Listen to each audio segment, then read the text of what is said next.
In December of 1941, Wade Phillips made his second donation of 91,520 acres of land to the Boy Scouts of America.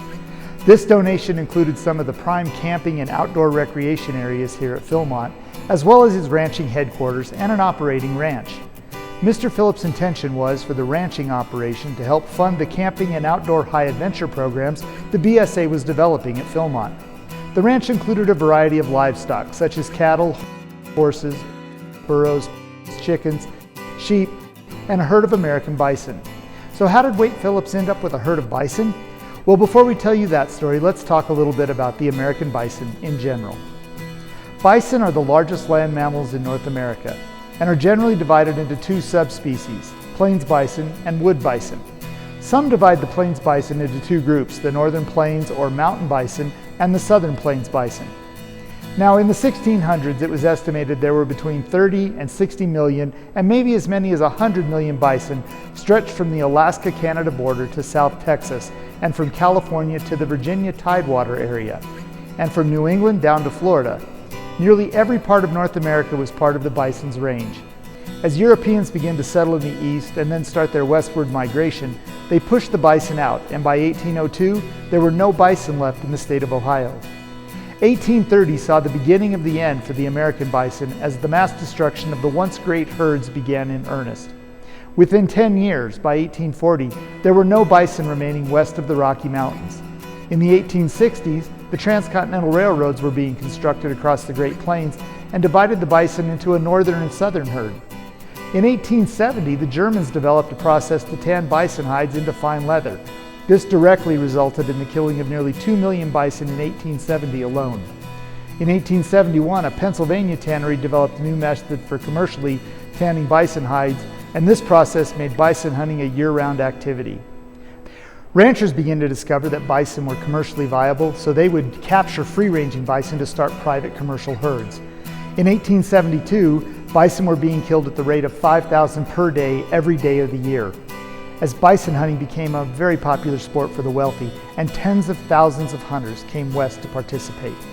Also in 1872, Yellowstone National Park was formed, and all the wildlife within its borders were protected against hunting. Now, interestingly, Yellowstone is the only place in North America where bison have roamed free from prehistoric times through the present day. By 1875, there were almost no bison left in Texas, and by 1876, the great southern bison herd was completely gone. The last of the free-roaming bison in Texas were killed in 1877. In 1880, the mass destruction of the northern herd began, and here in New Mexico, a law was passed to protect the bison, but by then, all were gone from the territory. In 1882, more than 10,000 bison were killed in a single hunt of the northern herd. Hunters thought the bison had moved to Canada, but they were wrong. They simply had been eliminated. By mid-1883, nearly all of the bison in the United States were gone. It's estimated that in 1884, only 325 bison remained in the United States, with 25 of them being in Yellowstone National Park. In response, Congress tasked the United States Army with protecting those 25 Yellowstone bison from poachers. In 1889, William Hornaday, the head of the New York Zoological Park, today we know this as the Bronx Zoo, estimated that there were just over 1,000 bison remaining in North America, 85 free-ranging, 200 in Yellowstone, 550 in Canada, and 256 in various zoos and private herds. By 1902, private herds had grown to about 700 bison, but the Yellowstone herd had dwindled to 23 known animals. In 1905, the American Bison Society is founded by a group of private citizens, including Hornaday and President Teddy Roosevelt. The Society's mission is to protect and restore the bison population in the United States. Their initial effort is to donate 12 bison to the Wichita National Forest Preserve. In 1908, the National Bison Range is established in Montana as a permanent home for a bison herd donated by the American Bison Society. This herd numbers 34 bison, which are purchased by the Society from a private herd also in Montana. By 1910, the American Bison Society census estimates that there are 2,108 bison in North America, almost equally divided between Canada and the United States. By 1919, the bison population in North America is estimated to be around 12,520. And in 1924, the National Bison Range donates 218 bison to a number of public herds to aid in genetic diversity amongst these herds. This is the first of many donations and additional sales completed by the National Bison Range, and it's where we pick up the story with the Philmont Bison herd.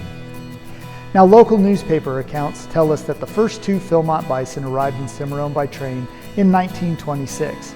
It is likely these bison were purchased from the National Bison Range through the American Bison Society, and were likely shipped from the National Bison Range rather than the Bronx Zoo due to its closer proximity to New Mexico. Over the next few years, Mr. Phillips purchased additional bison for his herd. Here at the National Scouting Museum, we have one of the 2 mounted Philmont bison heads you can see on the ranch. The other is in the trophy room at the Via Philmonte. The Philmont bison have been genetically tested and are 100% American Plains bison. By the way, did you know that the scientific name for American bison is bison, bison, bison?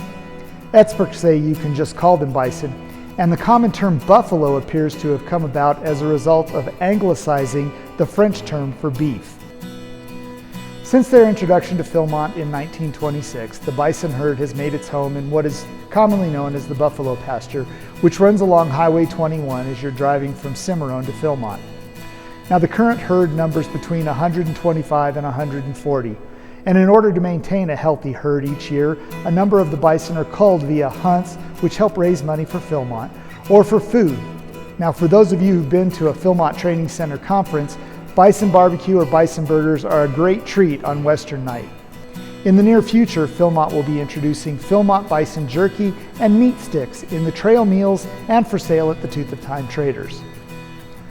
Now, on your next visit to Philmont, look for the Philmont bison herd as you're making that drive to the ranch from Cimarron. Now, keep in mind, these bison are wild animals, so don't approach them closely. Admire them from a distance and maybe take a couple of photos or a video for your friends back home. You can learn more about the American bison by following the links in the description of this video. Well, thanks for joining us as we look forward to seeing you next time as we explore more artifacts and history from the National Scouting Museum here at Philmont Scout Ranch.